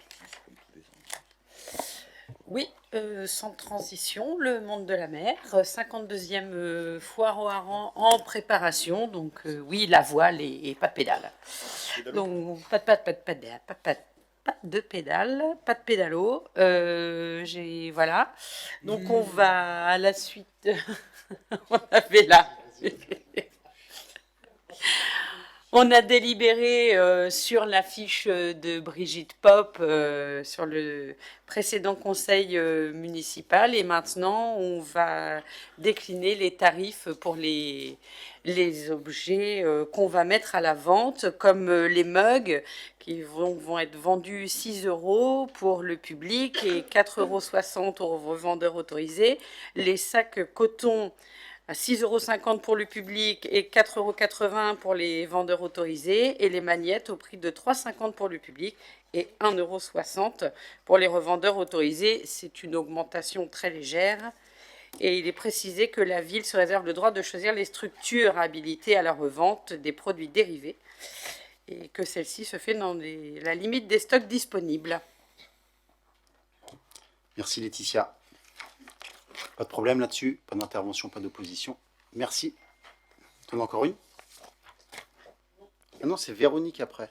Ah oui, c'est compliqué.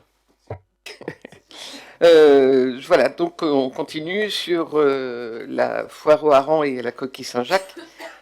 Pour dire quand même que la nouvelle affiche a d'ailleurs été dévoilée lors du festival des cerfs-volants. Alors j'ai pas pu être là, je suis désolé. Je ne sais pas s'il y avait des vélos sur l'affiche.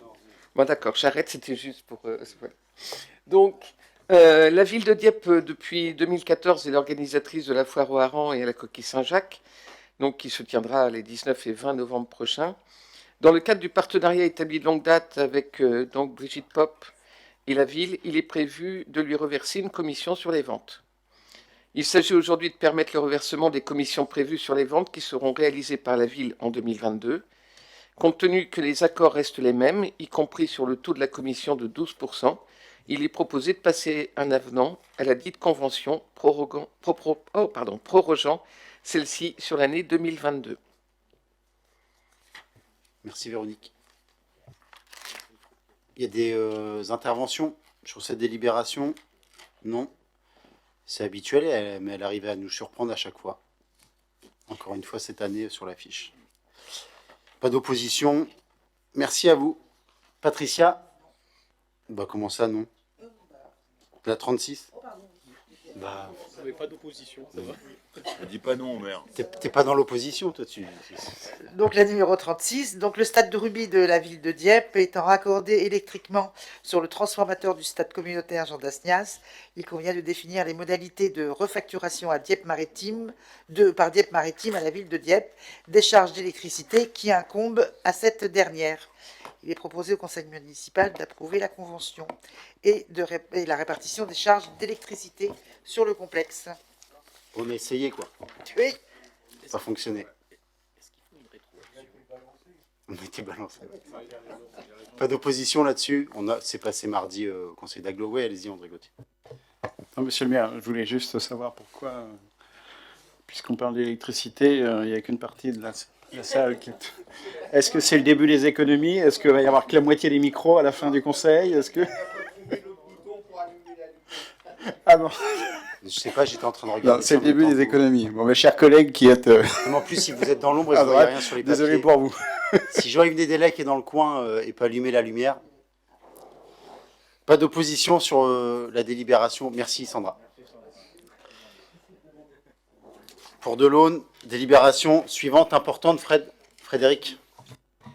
Oui, merci de me donner la parole sur cette délibération. Dans le cadre du plan climat-air-énergie territorial qu'on a mis en place au niveau du PETR, mais qui est aussi porté par l'agglomération Dieppe-Maritime et la ville de Dieppe, on souhaite présenter cet appel à manifestation d'intérêt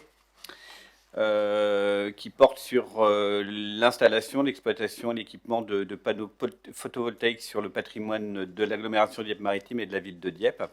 Alors les sites qui sont ciblés sont le stade et le parking Jean d'Asnias, DMI Regma, le hangar Collecte et Créa Plus pour l'agglomération Dieppe, pour les bâtiments appartenant à Dieppe-Maritime.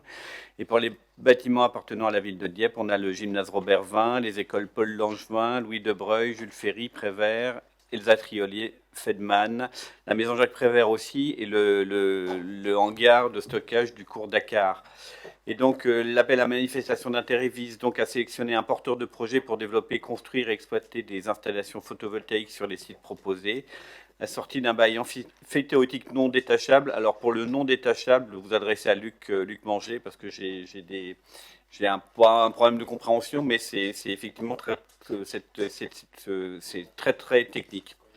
Et donc c'est à la charge du prestataire précisant les conditions d'exploitation des centrales photovoltaïques. L'AMI doit permettre de sélectionner un candidat. Il n'a pas pour vocation de figer l'ensemble des aspects juridiques et techniques du projet. Ceux-ci seront définis et validés par toutes les parties lors de la phase qui suivra l'appel à manifestation d'intérêt, notamment concernant la délivrance, autorisation d'occupation temporaire, etc. L'agglomération Dieppe-Maritime assurera l'organisation de l'appel à manifestation d'intérêt en tant que propriétaire pour ses propres sites et pour le compte de la ville de Dieppe pour les sites appartenant à cette dernière. Donc les candidats retenus seront les candidats retenus seront chargés de la conception, de la réalisation, de l'exploitation, de la maintenance des centrales photovoltaïques et d'en assurer ainsi le financement. Donc grossièrement, on fait appel à un tiers financeur pour mettre en place des panneaux photovoltaïques sur nos bâtiments. Donc il est proposé au conseil municipal d'autoriser monsieur le président de l'agglomération Dieppe-Maritime à lancer l'appel à manifestation d'intérêt pour l'installation de l'exploitation d'équipements photovoltaïques pour le compte de la ville de Dieppe. Et il vous est proposé d'autoriser monsieur le maire à conclure avec le ou les lauréats de l'AMI les autorisations d'occupation temporaire du domaine public et des baux amphithéotiques correspondants. Et de signer bien évidemment les documents afférents. Moi, je me réjouis effectivement de cette délibération qui a pris du temps au plan technique parce que il fallait des études de cadran solaire, ensoleillement, travail sur l'emplacement, sur le portage des toitures. Enfin, c'était extrêmement technique et les services menés par Luc et Anne Thomas ont pris beaucoup de temps, mais un temps nécessaire. Et pareil pour l'agglomération Dieppe-Maritime. Pour mettre en place, mais on arrive enfin à cet appel à manifestation qui moi j'espère pourra effectivement déclencher aussi, inciter les gens à s'équiper de panneaux photovoltaïques, sachant qu'on est quand même une région assez déficitaire sur cette question-là. C'est pas Dieppe, c'est toute la Normandie sur cette question-là. On est très largement déficitaire sur la production d'énergie à partir de panneaux photovoltaïques. Et j'espère qu'on sera à la manœuvre pour initier une démarche plus importante sur l'ensemble du territoire sur ces questions-là. Voilà. Merci Frédéric. Il y a des interventions sur cet appel à manifestation d'intérêt. Ce qui compte maintenant, c'est la publicité qu'on va en faire pour que ça se sache et qu'il y ait des investisseurs qui soient intéressés. Puis ça souligne ce qu'on dit depuis très longtemps dans ce conseil municipal, c'est que la ville de Dieppe elle est attachée au mix énergétique. Et donc il se développe. Ouais, puis moi je préfère beaucoup ça aux éoliennes. Pas incompatible. Non, mais je préfère quand même. Et surtout, ça dépend de là où on installe les sites de production. Pas d'opposition sur cette AMI. Merci à vous. Délibération suivante. Joël, sur le stationnement. Merci, c'est le rapport d'activité 2021 d'Indigo pour le stationnement des voitures. La société Indigo, titulaire du contrat de délégation de service public pour l'exploitation du stationnement payant sur voirie et en ouvrage, a produit son rapport d'activité pour l'année 2021. Les principaux éléments issus de ce rapport sont les suivants. L'activité a encore été impacté par la crise sanitaire, mais dans une mesure moindre par rapport à l'exercice 2020. Je vous ferai grâce de toutes les grilles, vous les avez vues. Néanmoins, pour le parking de la Barre, la fréquentation de 2021 par la clientèle horaire a progressé de 22,5% par rapport à 2020. Les abonnements, pour leur part, restent stables. La recette totale issue de ce parc s'établit à 246 572 €, soit 11,2% par rapport à 2020. Pour le parking de la plage, la fréquentation 2021 s'établit à 54 611 passages pour la clientèle horaire, soit plus 39,6% par rapport à 2020. Une forte hausse des recettes horaires est intervenue sur le mois de décembre du fait de la présence du centre de vaccination dans la salle des congrès. Les abonnements souscrits sont relativement stables. Ce parking enregistre une recette globale de 234 247 € en progression de 24,27% par rapport à 2020. Pour le parking Saint-Jacques, la fréquentation 2021 a augmenté de 11,55%, ce qui a permis de faire progresser la recette de près de 14%. Le parking de l'hôtel de ville, la fréquentation horaire en 2021 enregistre une hausse de 21,9%. Le nombre d'abonnements vendus affiche une progression de 11,7% pour l'année 2021. Une recette globale de ce parking s'établit à 341 613 € en progression de 27,62% par rapport à l'année 2020. Les aires d'accueil de camping-car d'une capacité de 100 places réparties sur le quai de la Marne et le front de mer enregistrent des hausses de fréquentation pour le quai de la Marne de 24% par rapport à 2020, générant une progression de la recette de plus de 39%, même si cette recette totale est loin d'atteindre celle de 2019 en raison du Covid et de la fermeture du pont Colbert pour travaux du 28 juin au 17 juillet. La hausse de fréquentation du front de mer est de 26,6% et se traduit par une progression de la recette de près de 48% par rapport à 2020, même si cette recette reste inférieure à celle de 2019, 156 505 €. Pour le stationnement en voirie, la recette des collectes, soit 790 537 €, s'affiche une hausse de 17,37% par rapport à l'année 2020. Cette hausse est représentative d'un retour progressif à la normale des centres-villes, même si ce résultat est nettement inférieur à celui de 2019, 880 442 €. Le résultat net de la délégation avant impôt est de 88 200 € pour un prévisionnel de 152 100 €. Le conseil municipal est invité à prendre acte du bilan 2021 et de la gestion du stationnement payant de la ville de Dieppe.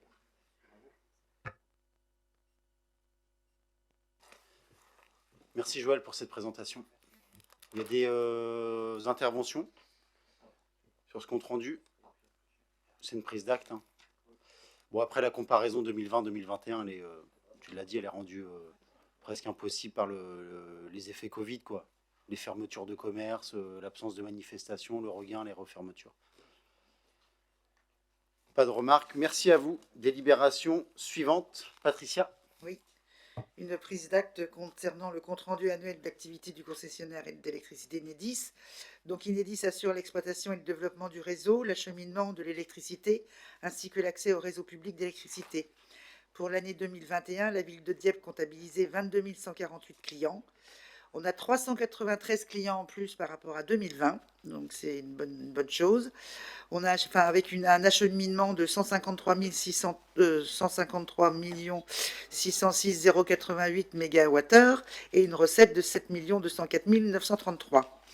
Le réseau est constitué d'un réseau électrique moyenne tension et d'un réseau basse tension. Concernant la haute tension, un peu plus de 94 km, avec un taux d'enfouissement de 99%. Pour le réseau basse tension, un petit peu plus de 166 km, avec un taux d'enfouissement de 60,7%. Et 3 postes haute tension. La qualité de fourniture, la durée moyenne annuelle de coupure, toutes causes confondues en 2021, s'établit à 32 minutes,5. Les investissements représentent en 2021 un total de 1 776 000 euros.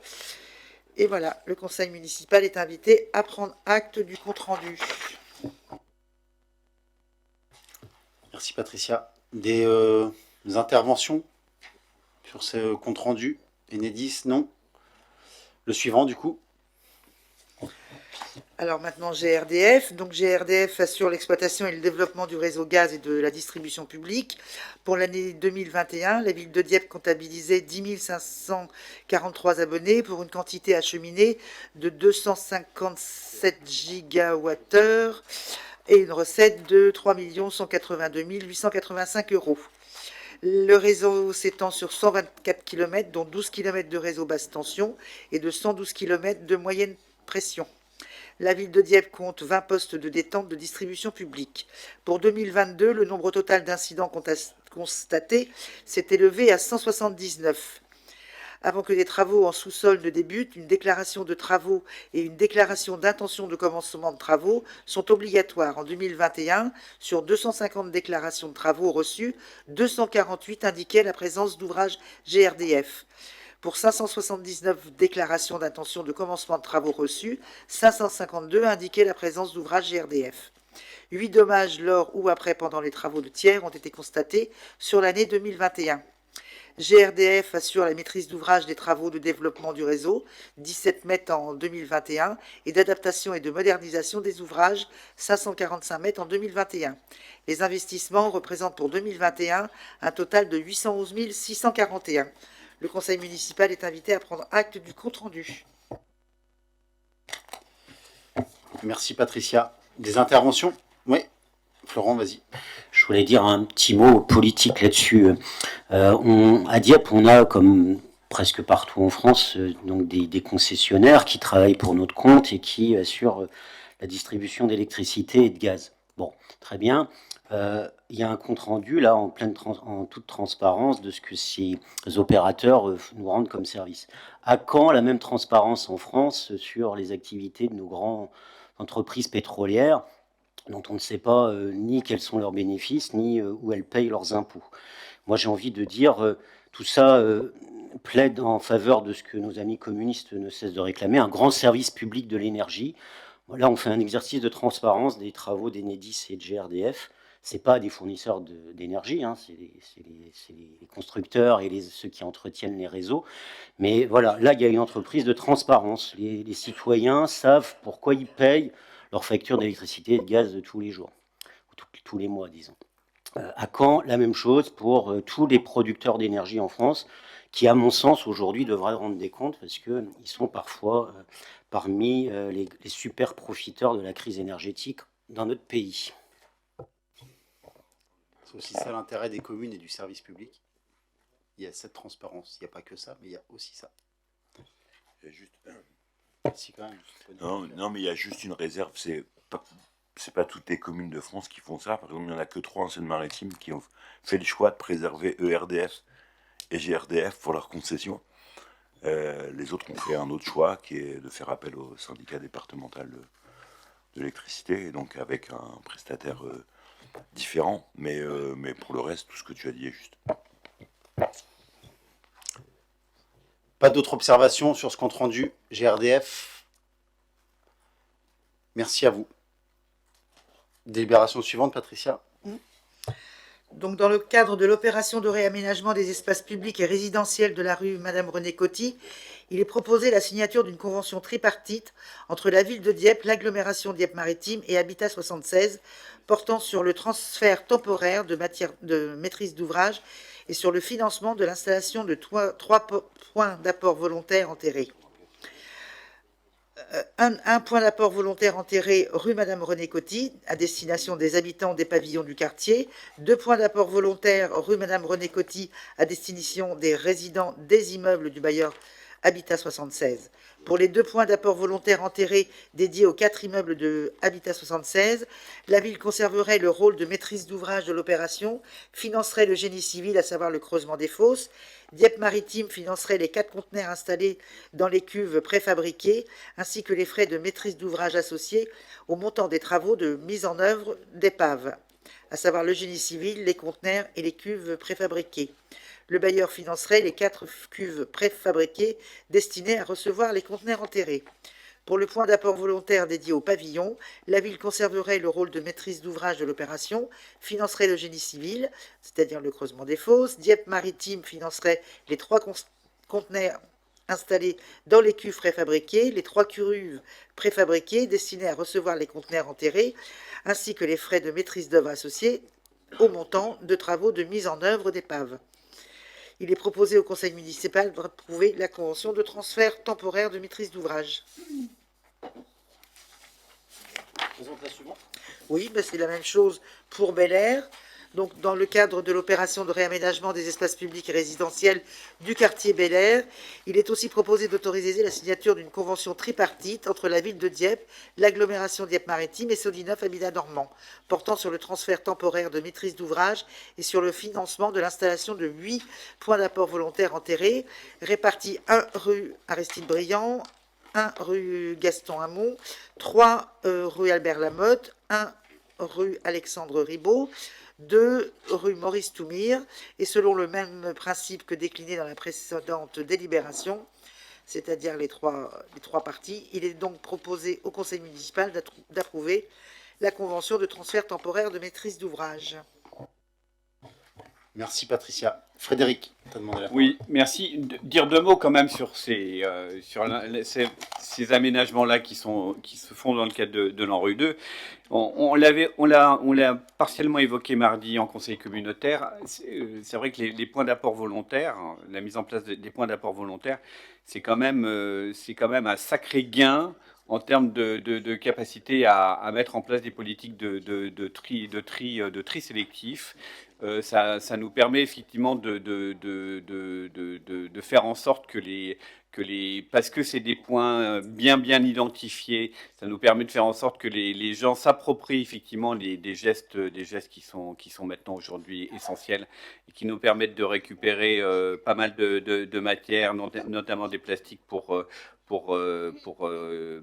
et des matières pour refaire soit effectivement d'autres produits plastiques, soit d'autres choses. Enfin, et je pense que c'est la mise en place de points d'apport volontaires et c'est quand même ça permet vraiment c'est quand même intéressant pour notre collectivité. Voilà ce que je voulais dire. Et en plus, le deuxième point, c'est que effectivement tous ces aménagements ont été faits en concertation avec les habitants. Et ça, c'est quand même un point aussi à noter. Et en fédérant, vous avez raison, et les pavillons et les immeubles. On va pas aller jusqu'à dire que porter sa poubelle, c'est du vivre ensemble, mais au bout du compte, presque. Moi, dans mon quartier du Val d'Arquet, c'est là que je croise souvent mes voisins. Pas d'opposition sur les 2 délibérations. On dit qu'on les vote séparément pour éviter que je me fasse reprendre par la patrouille. Merci à vous. Délibération suivante. La dernière, François Lefebvre. Ah non, tu n'as pas le droit, toi, Patrick Carrel. Pas le droit, tu voteras pas. Privé de délit. Donc la 43, il s'agit de la cession au profit de Sodinoff Habitat Normand au prix de 1 433 695 de la résidence Brecchini, située rue Jouan, à Neuville-les-Dieppe, d'une contenance de 8 492 m². La ville de Dieppe est propriétaire de la parcelle située rue Jouan à Neuville-les-Dieppe, d'une contenance totale de 8 492 m², constituée d'une résidence dénommée Brecchini, composée de 41 logements gérés par Sodinoff Habitat Normand, par un bail emphytéotique administratif d'une durée de 65 ans, qui a été conclu en 1985. Dans le cadre de la fusion récente entre Sodinoff Habitat Normand et Immobilière Basse-Seine, un protocole d'accord a été rédigé entre les bailleurs sociaux et la ville de Dieppe, prévoyant le rachat anticipé de ce bail. Ainsi, la ville de Dieppe a proposé la cession de cette résidence appartenant au domaine privé communal pour un montant de 1 419 500, conforme à l'estimation des domaines, auquel il est nécessaire d'ajouter des frais de gestion et d'administration à hauteur de 1% du prix de cession, soit un total de 1 433 695 € net vendeur, ce que Sodinov Habitat Normand a accepté.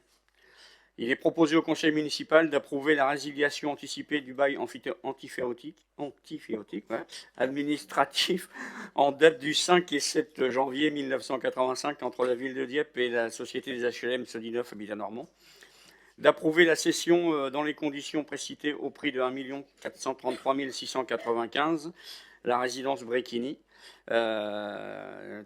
au profit de Sodinov Habitat Normand, et de signer tous les actes et pièces si rapportants devant intervenir à cet effet, étant précisé que les frais, taxes, droits et honoraires seront à la charge de l'acquéreur. Merci Patrick. Ça, c'est la déclinaison très concrète de notre schéma directeur immobilier, ce qu'on appelle le SDI dans le vocable, et de l'optimisation, j'aime pas trop ce terme-là, mais en gros, de donner une bonne destination à tout ce qu'on possède, bâtiment, terrain, ou ces genres de BEA, bail amphithéotique administratif, pas antiféo. Est-ce qu'il y a des interventions sur cette session d'un montant important? Donc il y en a qui ne participent pas au vote, les administrateurs. Il y a notamment François Lefebvre, Marie-Luce Buich qui est partie, qui avait donné un pouvoir, et Frédéric Weiss. Donc on n'utilise pas le pouvoir. Pas d'opposition, pas d'abstention. Écoutez, bonne soirée. Oui, monsieur Gauthier, allez-y. Oui, monsieur le maire, juste une petite question. On a reçu cet après-midi une convocation pour le vendredi 21 octobre prochain à 13 h d'un conseil municipal exceptionnel consacré à la reprise en régie directe. Ma première question porte sur la nécessité de le faire rapidement comme ça, sans attendre le prochain conseil municipal. La deuxième question porte sur la possibilité de pouvoir le suivre en visio. C'est pas forcément évident de pouvoir être présent comme ça en 15 jours. Qu'est-ce qui oblige à ce qu'on soit obligé de le faire dans un temps aussi court et pourquoi pas en soirée? Ce qui oblige, c'est dans l'absolu, il aurait fallu déjà le faire avant, qu'on attendait un certain nombre de pièces justificatives et d'éléments de réponse à toutes nos discussions avec le délégataire actuel, c'est-à-dire Récréa. Tout ça a mis du temps parce que c'est complexe.